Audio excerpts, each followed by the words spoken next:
আমরা এখন অবস্থান করছি শিখগঞ্জ ধাইনগর ইউনিয়নে লাক্কাটিতলা জায়গার নাম বলে। এখানে সোলার প্যানেল আছে, এখানে করেছে গভর্নমেন্ট।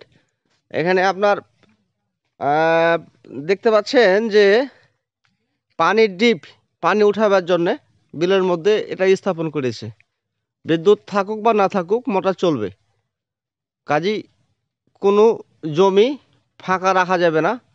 অপরিত্যক্ত জমি যেগুলো আছে সারা দেশে সব জমি কাজে লাগাইতে হবে, তেবেই আমাদের আর কোনো জিনিসপাতি খাদ্য দ্রব্য মূল্য আমদানি করতে হবে না।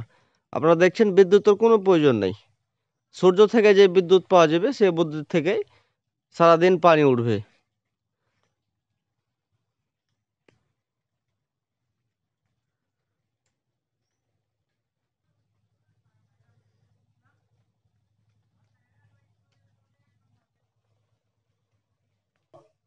এখানে একটা ঘর দেখতে পাচ্ছেন, এখানে হয়তো লোকজন থাকবে।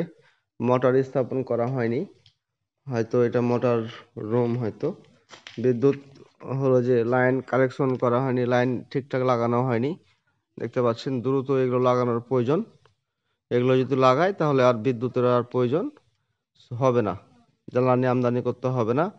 আর বিদ্যুৎ চলে গেলে মোটরও বন্ধ থাকবে না।